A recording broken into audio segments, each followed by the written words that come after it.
Hey everyone, my name is Alyssa Mohauser, and I'll be presenting you with the various options a consumer has when financing a vehicle.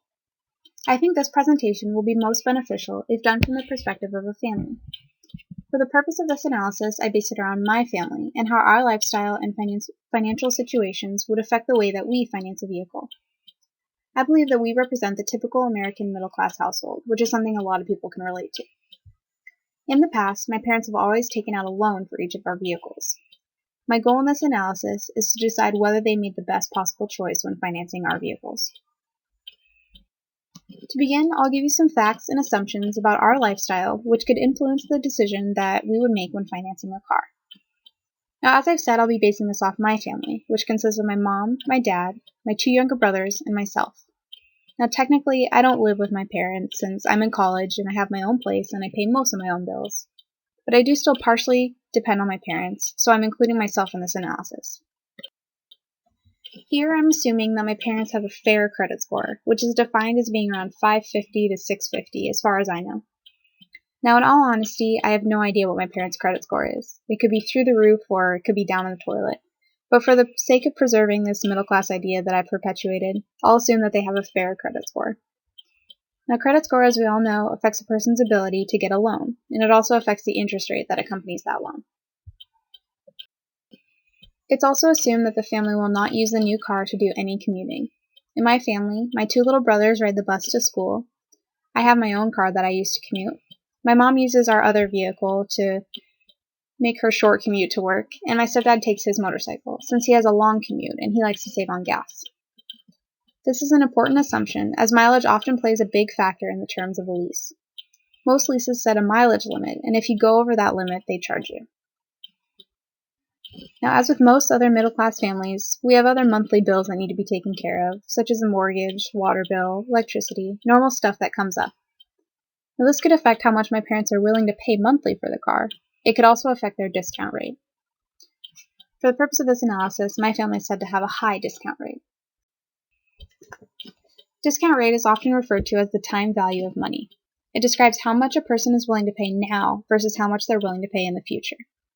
For instance, someone with a high discount rate is willing to pay more in the long run if it means paying less upfront. On the contrary, someone with a low discount rate is willing to pay more upfront in order to avoid future payments, or in some instances, just to reduce their future payments. The car in question is a 2013 Acura TL. This is a sedan-style vehicle that most middle-class families would be able to afford and would consider buying if they had kids. There are 4 payment options that I'll be analyzing. The first option is purchasing the vehicle outright with cash. The second option is taking out a loan. This loan will last for 36 months.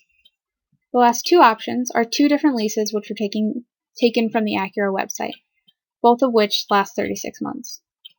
Now, when deciding which option is best, there are 2 important factors to consider: initial payment and monthly payment.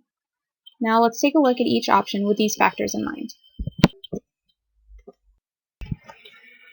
Looking at the top, you can see that the cash option obviously presents the highest initial payment, since you're paying everything off in the beginning. Now, looking at the cash flow diagram, you can see that with there are no monthly payments. Now, this is the option I believe that everyone wishes they could choose. However, most of the time it's not possible. Now, for my family, this option won't work because it represents a buyer with a low discount rate, which is the opposite of what we're going for. Now, I'm going to skip down to the bottom section to look at the loan option. Here, the initial payment is very low. You only incur the normal tax, title, dealer fees, stuff like that. The nice thing about the monthly fees with a loan is that you pay the same amount every month for the full 36 months. The downside to the loan is that the monthly payments are very high.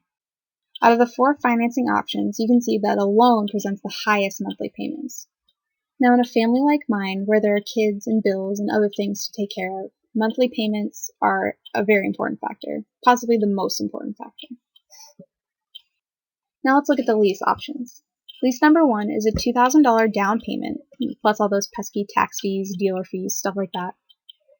Lease number 1 also presents $381 monthly payments. Lease number 2 is a no down payment lease with $425 monthly payments. Now here's where it gets difficult to decide which one is better. Lease number 1 has a higher initial payment, but lower monthly payments. Lease number 2 has no initial payment, but higher monthly payments. So which one's the best option? For the typical middle-class family with 2 working parents, a few kids, and other monthly bills, lease number 2 is the best option. A family like this is said to have a high discount rate, so having no initial payment seems like it would be a very important factor to them. Now, the monthly payments with lease number 2 are only slightly higher than they are with lease number 1. This is something that a family can account for as long as they budget properly, but it's not enough to make a difference to impact the decision. There are a few other factors that play a role in this decision. It was said that the family will not use this car to commute, which means that they'll not have to worry about the mileage limits and the fees that could incur if they went over them. Another important thing, especially for my family, is that at the end of the lease term, you have the option to purchase the car, or you can change up the car you're driving as your family changes, such as when a kid moves out of the house and goes to college. My family went through this when I moved out a few years ago, and instead of taking the lease route, they took out a loan. Now, as far as this analysis goes, it seems that my family made the wrong choice in financing our car. But I'm not going to be the one to tell them, since I still need tuition money. Thanks for listening, guys. That's all I have for you today.